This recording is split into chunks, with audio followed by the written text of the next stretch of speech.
Vamos começar então com um pouquinho de história da igreja. O ofício de apóstolo, ele foi cobiçado historicamente através desse período cristão. O apostolado, ele começa em Lucas capítulo 6, quando Jesus chama 12 dos seus discípulos, depois de uma noite de oração, e os intitula assim.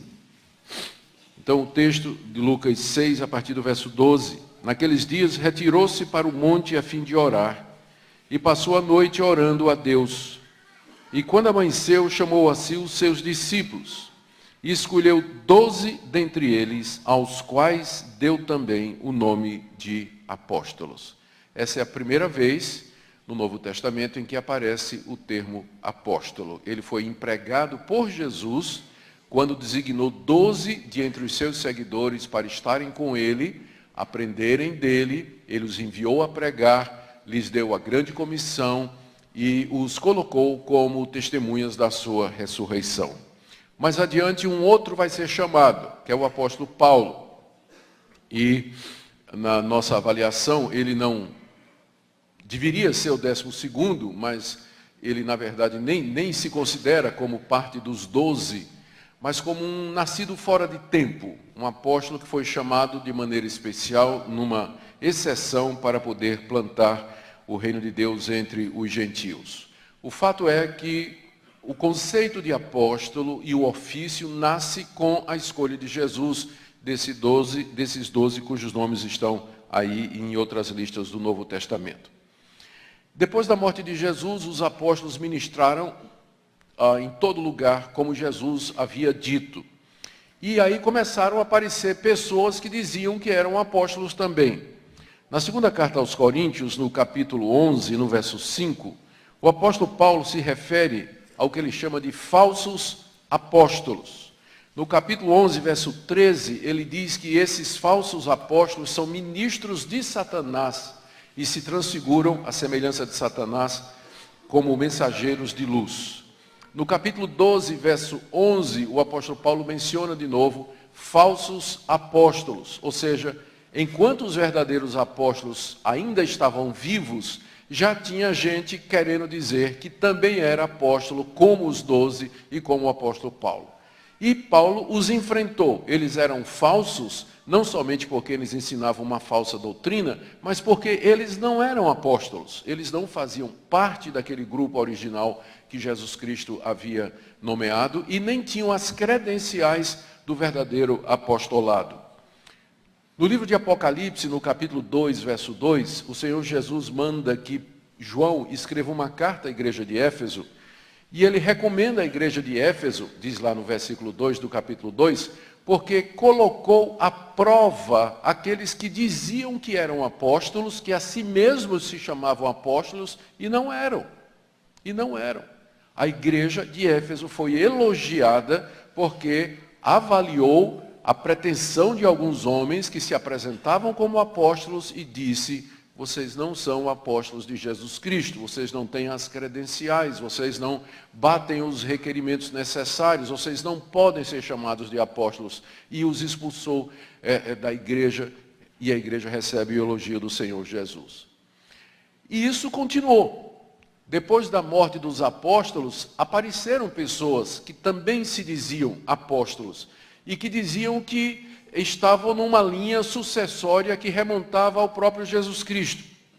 Entre os mais conhecidos estavam os apóstolos gnósticos. O gnosticismo foi uma das primeiras heresias cristãs.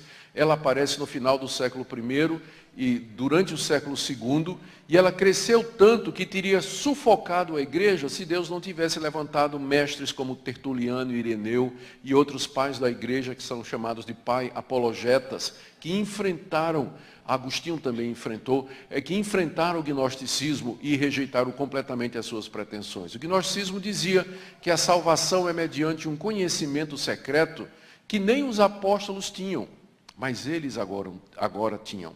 Essa nova geração, depois dos apóstolos, tinha recebido esse conhecimento secreto. O apóstolo gnóstico, 2 dos apóstolos gnósticos mais conhecidos são, em primeiro lugar, Marcião. Marcião é do século II, ele dizia que os apóstolos não entenderam tudo e que Deus tinha dado a ele a revelação mais completa da verdade. Ireneu combateu Marcião e no livro Contra Heresias, ele diz que Marcião foi o 10º apóstolo gnóstico e que foi sucessor de um tal apóstolo Cerdo, lá em Roma. Então você vê que essa briga, o desejo de ser apóstolo, continua, não é? Mesmo depois da morte dos apóstolos, aparece gente dizendo, não, eu também sou. O outro apóstolo conhecido dos gnósticos é Maniqueu, ou Mani. Mani surge no século III. Ele se apresenta como sendo o Parácletos, aquele que Jesus Cristo disse, não vou deixar vocês sozinhos, mas vou mandar um outro Consolador, um Parácletos. Mani disse, sou eu. Sou eu. Então, ele escreveu várias coisas, entre elas a obra principal dele é Epístola Fundamentale, do século III, onde ele começa a epístola dizendo assim, Mani, o apóstolo de Jesus Cristo, aos fiéis que estão em tal lugar. Ele escreveu uma carta a um discípulo dele chamado Marcelo, que ele começa assim, dizendo, Mani, um apóstolo de Jesus Cristo, ao meu amado filho Marcelo. Então, já você percebe, não é? Sempre teve gente querendo ser apóstolo. Então, na época dos apóstolos, depois da morte dos apóstolos, entrando no século II, no século III, o Mani, ele organizou uma igreja com 12 apóstolos e influenciou vários outros grupos. Um dos grupos que mais continuou ou perseverou na história da igreja foram os paulícios, um grupo que existiu até o século XII. Os paulícios tinham igrejas onde havia 4 níveis de apóstolos. Era uma seita maniqueísta e continuava a afirmar a validade do ofício apostólico nos dias deles. Em reação a toda esse surgimento de apóstolos no século II, a igreja cristã, ela reagiu através da manifestação de alguns pais da igreja. E a solução que eles acharam para combater a ideia de apóstolo foi a ideia da sucessão apostólica através dos bispos. Então, vários dos pais da igreja, eles disseram assim, não, só tinha 12 apóstolos e Paulo. Não, fora desse grupo não tem apóstolo. Não no sentido em que eles são apóstolos. Os sucessores dos apóstolos são aqueles bispos que aprenderam com os primeiros apóstolos. Então, apareceu uma linha sucessória a partir de Pedro, a partir de Paulo, de gente que se considerava, não é? Dizendo assim, olha, eu sou discípulo de Matias, que foi discípulo de Ananias, que foi discípulo do apóstolo João. Só que eles não se chamavam de apóstolos, mas chamavam-se de presbíteros. E depois eles ganharam o nome de bispos. E diziam, o verdadeiro conhecimento, a verdadeira tradição, o evangelho está preservado através dos bispos. O que é que aconteceu? É que naquela época os grandes nomes da igreja, eles de fato consideravam o período apostólico como encerrado. Gente como Inácio, Clemente de Roma, Ireneu de Leão, Tertuliano, Eusébio de Cesareia, todos eles se referiam ao período apostólico como sendo um período especial, único, de lançamento do fundamento da igreja, e que nós não tínhamos mais apóstolos hoje. Mas nós temos os bispos, que conhecem a verdade, que aprenderam dos apóstolos, e eles são aqueles que guardam a verdade. Só que aí o bispo de Roma, ele entendeu que porque ele era bispo da cidade mais importante do império, ele era propriamente o pai do cristianismo. E surge o quê? Papado. Não é? Que é, na verdade, um apostolado. Tanto é que ele se coloca, o bispo de Roma, então se colocou como sendo, ele dizia, não tem mais apóstolos hoje, porque eu sou o descendente dos apóstolos, eu sou o representante dos apóstolos em linha sucessória diretamente de Pedro. E aí a emenda saiu pior do que o soneto, né? Eles estavam querendo combater os apóstolos gnósticos e surge agora essa instituição, o bispo de Roma, dizendo que ele é, de fato, o verdadeiro sucessor dos apóstolos e assim por diante. E essa prerrogativa que o bispo de Roma atribuiu a si, em 1054, causou um racha muito grande na igreja, quando a igreja se dividiu entre a igreja de Constantinopla e a igreja de Roma. Foi o primeiro grande cisma da igreja. O patriarca de Constantinopla não reconheceu, do Império Bizantino, ele não reconheceu a autoridade do bispo de Roma. Então, um excomungou o outro. O Papa de Roma excomungou o patriarca de Constantinopla e o patriarca de Constantinopla excomungou o bispo de Roma. Então, a pretensão que o Papa tem hoje, por exemplo, de que ele é o pai da cristandade, não é bem verdade. O pessoal de Constantinopla, também até o dia de hoje, a Igreja Ortodoxa não reconhece a autoridade do Papa, além dos protestantes também, não é? Então, ele nunca foi realmente unanimidade a questão do papado. Houve, então, esse racha. Na Reforma Protestante, estamos caminhando passos muito rápidos por conta do tempo, nós estamos dando apenas uma visão geral, não é? Na Reforma Protestante, um dos pontos centrais da Reforma foi exatamente a questão do papado. Além da insatisfação que Lutero e os reformadores que vieram com ele, e de segunda geração também, sentiam com relação à doutrina que era ensinada pela igreja e que era uma doutrina falsa no que concerne à salvação, eles também estavam preocupados porque aquele sistema eclesiástico, aquela igreja que ensinava essa falsa doutrina, estava encabeçada por alguém que eles consideravam um usurpador. E, embora quando Lutero pregou as 95 teses no castelo de Wittenberg, essa ideia ainda não estava muito clara na cabeça dele, à medida que a reforma ia prosseguindo, então ele chegou à firme convicção e teve plena clareza de que o papado era o maior de todos os males que havia acontecido durante a Idade Média. E aí se colocou contra, né? E a grande questão que se levantou foi então o seguinte: o Papa, como sendo o sucessor dos apóstolos, ele é o detentor da verdade e é ele quem decide as questões doutrinárias na igreja. Se aparecer uma heresia na igreja, leva para o Papa e ele, como apóstolo, ele vai dizer: isso aqui está certo, isso aqui está errado. Falou o Papa, está resolvido. Tem até o ditado em latim que diz: Roma locuta, causa finita est. Se Roma falou, a causa está encerrada. Então, havia um Papa que decidia sobre todas as questões doutrinárias. Tá, tira o Papa, tudo bem. Quem é que vai decidir agora o que é certo e errado na igreja? Aí os protestantes disseram: é fácil, a Bíblia. A Bíblia é a nossa única regra de fé e prática. Aí os católicos disseram: vocês tiraram um Papa de carne e botaram um Papa de papel. Acusaram os protestantes, sim, eles acusaram na Contra-Reforma os protestantes de terem simplesmente substituído um Papa de carne por um Papa de papel. E a quem atribuiu infalibilidade, inerrância, autoridade, a Bíblia se torna central na vida da igreja. E os reformadores disseram: é isso mesmo, só a Escritura.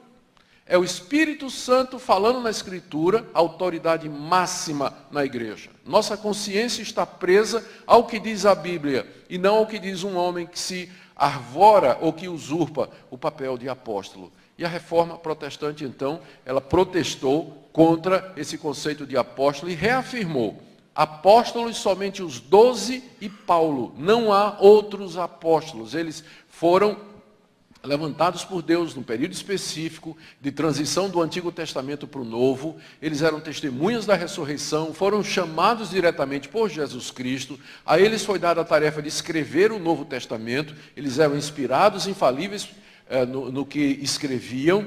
E, portanto, uma vez lançado o fundamento da igreja, estabelecido o Novo Testamento, feita a Escritura, não há mais apóstolos, hoje não há necessidade. E os reformadores disseram que o problema deles não era com, olha o nome da igreja, Igreja Apostólica, Igreja Católica Apostólica Romana. Os reformadores disseram, nosso problema não é, primeiro, com o católico, porque católico significa universal, e a Igreja de Cristo é universal. Nosso problema não é com apostólico, porque a igreja é apostólica, porque os apóstolos estão aqui. A igreja está edificada sobre o fundamento dos apóstolos, então ela é apostólica. Nosso problema é com romana, porque o bispo de Roma diz que ele é apóstolo, e ele não é. Ele não é. Então, essa foi a briga que, entre outras, causou a saída dos protestantes da Igreja Católica no século XVI. Mais adiante, quando eles escreveram suas confissões de fé, muitas confissões de fé foram escritas, catecismos, declarações. A Confissão de Fé da Igreja Presbiteriana do Brasil, que nós adotamos, ela é oriunda, é a mesma Confissão de Fé de Westminster, que foi escrita no século XVII. E lá diz assim, que o Papa é o anticristo. Os puritanos que escreveram a Confissão de Fé, eles eram tão revoltados com essa ideia de apóstolo, né? E o Papa ser o apóstolo, o sucessor de Pedro, que eles consideraram como o anticristo. Mas foi da Igreja Presbiteriana que apareceu no século XIX, aquele que é considerado o precursor do movimento carismático. Um pastor chamado Edward Irving, era um pastor presbiteriano, sediado na Escócia, e que depois se mudou para a Inglaterra. Era um jovem pregador, extremamente erudito, muito capaz, extremamente eloquente. Quando Irving ia pregar, e ele era assistente de um pastor muito bom chamado Thomas Chalmers. Então, quando o Irving ia pregar, a igreja lotava.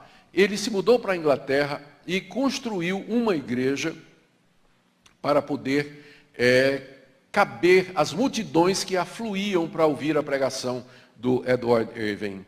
Era chamada a Capela Calcedônica, até hoje ela existe lá em Londres.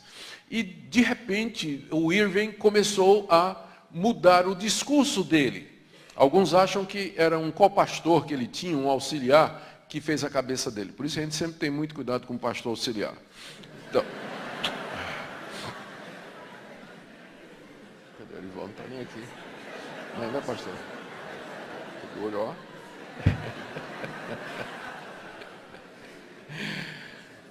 Brincadeira, gente. Eu fui 10 anos pastor auxiliar da igreja de Santa Mara, aqui em São Paulo. O Irving começou a ensinar. O fim do mundo ia chegar logo, e Deus ia restaurar a sua igreja. E essa restauração da igreja, preparatória para a vinda de Cristo, passava pela restauração dos 5 ministérios que estão em Efésios 4:11. E ele mesmo deu à igreja apóstolos, profetas, evangelistas, pastores e mestres. Irving dizia, a igreja só preservou evangelistas, pastores e mestres. Cadê os profetas? Cadê os apóstolos? Então, a igreja abandonou esses dons que Deus deu. Antes da vinda de Cristo, esse quíntuplo ministério será restaurado. Era um presbiteriano que estava ensinando isso. E aí o que aconteceu? Ele convenceu a igreja dele de que essa doutrina era correta. O presbitério o excluiu, porque isso não era doutrina presbiteriana, óbvio, não é. E ele então fundou a chamada igreja irvingita.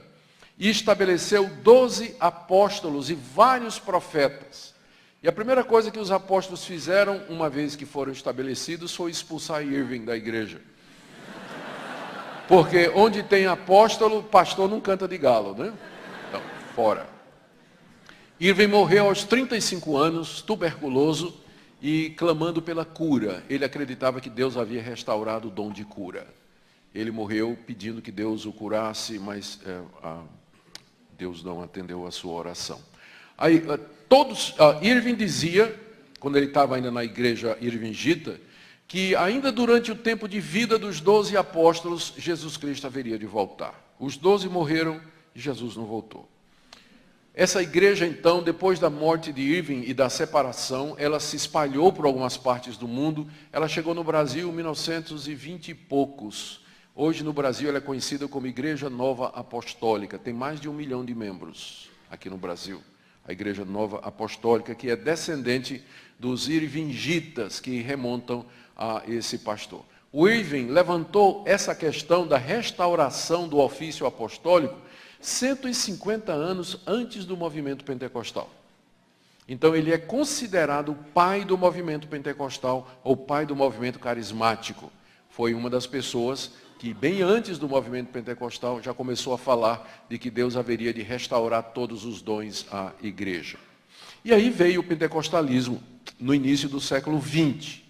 A ênfase maior do pentecostalismo era o batismo com o Espírito Santo. E ao batismo com o Espírito Santo estava associada a manifestação dos dons espirituais, particularmente o dom de línguas. Mas o ponto central do movimento pentecostal é que Deus estava restaurando a igreja tudo aquilo que nós encontramos no Novo Testamento. Expulsão de demônios, sonhos, visões, revelações, profecias, o batismo com o Espírito Santo, línguas. Deus, depois de quase 2000 anos de silêncio, em que esses dons e essas manifestações estiveram ausentes da igreja, então agora Deus estava restaurando todas estas coisas. Uma nova fase estaria começando na vida da igreja. Os pentecostais, então, naquela época, eles viram o seu movimento como sendo uma restauração do período apostólico igual ou maior do que a reforma protestante. Igual ou maior do que a reforma protestante. Eles diziam que a reforma de Lutero foi a primeira reforma, mas agora o surgimento do movimento pentecostal era a segunda reforma, que seria maior e mais influente do que aquela primeira que havia acontecido no século XVI.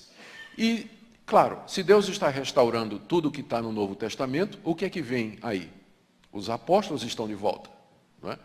Então, quando o pentecostalismo surgiu, imediatamente começaram a surgir igrejas apostólicas derivadas do pentecostalismo. A bem da verdade, nem todos os ramos do pentecostalismo aceitaram que os apóstolos estavam de volta. Isso tem que ser dito para não colocar os irmãos pentecostais tudo no mesmo... para a gente não zerar, não é? Dizer que tudo pensa igual. Não é verdade. Muitos irmãos já naquela época disseram, peraí, Deus está restaurando os dons, mas esse aqui de apóstolo é diferente. Isso aqui é um ofício, é outra coisa. Não tem nada, não está sendo restaurado. Mas outros disseram que estavam. E aí fundaram, por exemplo, a Igreja da Fé Apostólica em 1908.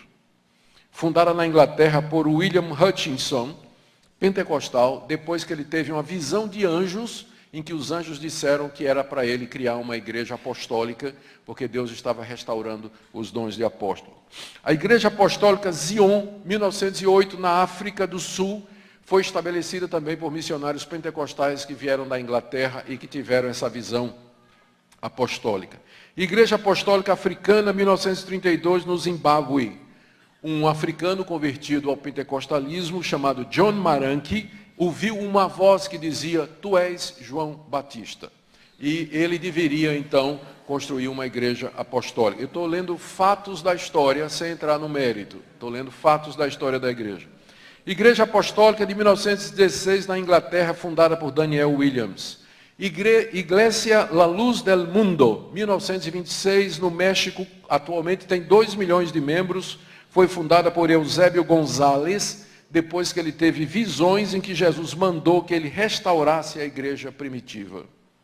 Igreja Apostólica de Cristo, 1940, na Nigéria, fundada por um africano chamado Joseph Babaola, que deu origem às igrejas apostólicas na África e assim por diante. Ou seja, a partir do movimento pentecostal, começou a aparecer em todas as partes do mundo dezenas e dezenas de igrejas apostólicas, porque o espírito do pentecostalismo é o restabelecimento nos dias de hoje de tudo aquilo que você tem no Novo Testamento.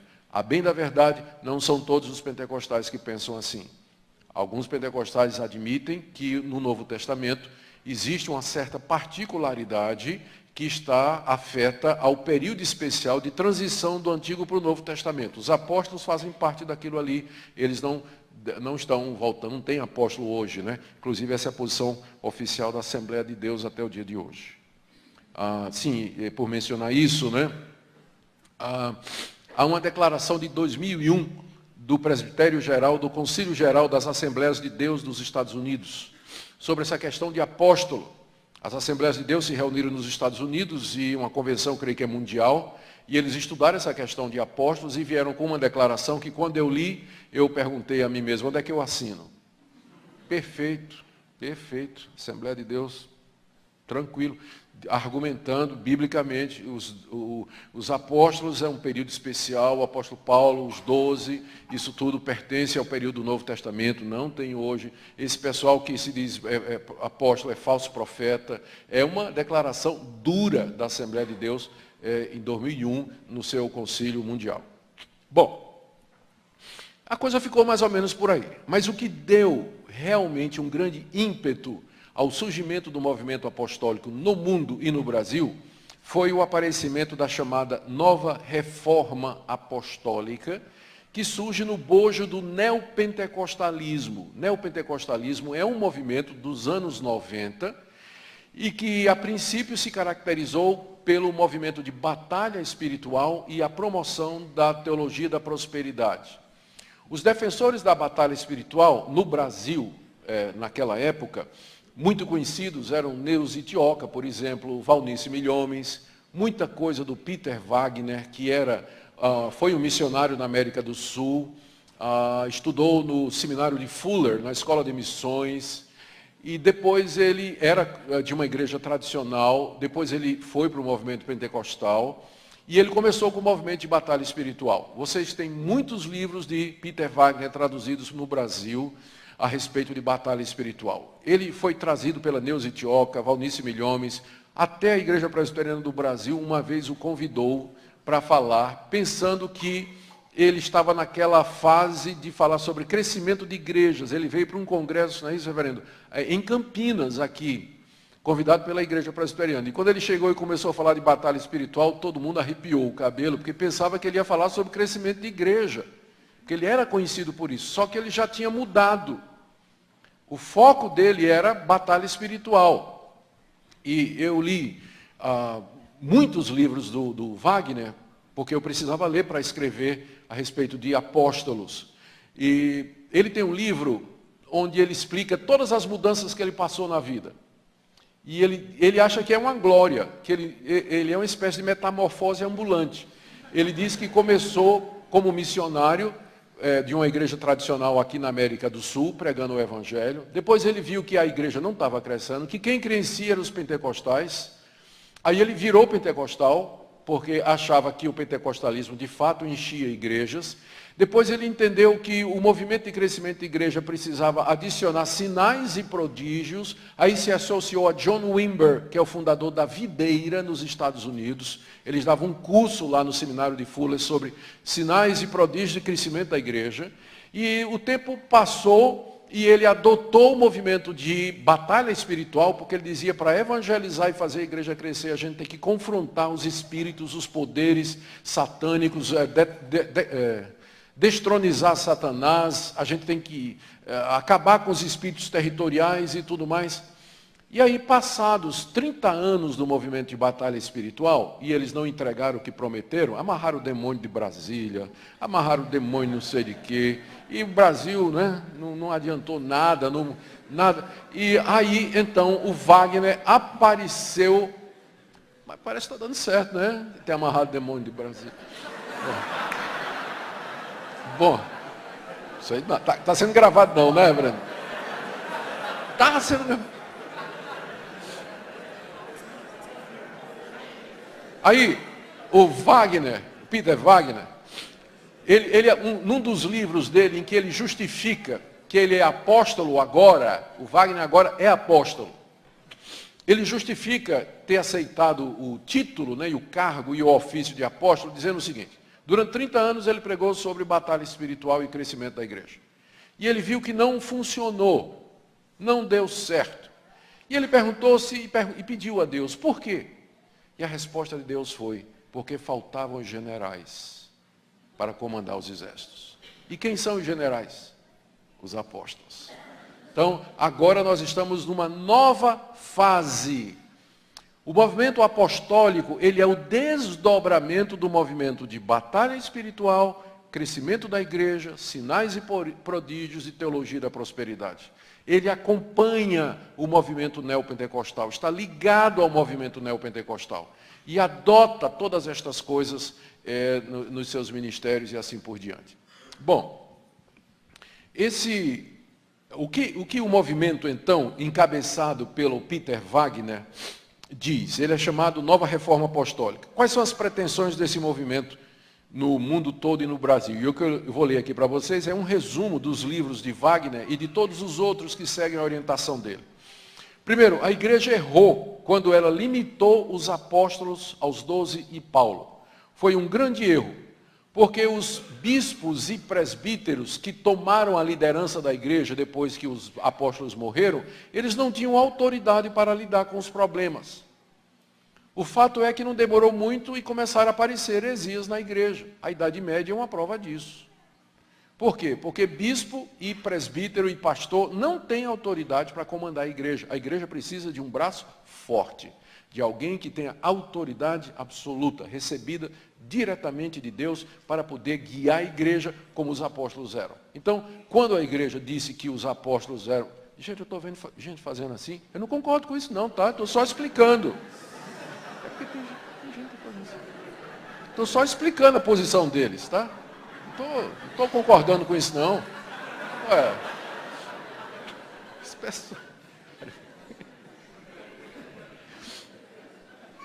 Então, quando eu fico gripado, eu fico engraçadinho. Vocês desculpem. Bom, então o argumento foi esse. Primeiro, o erro da igreja.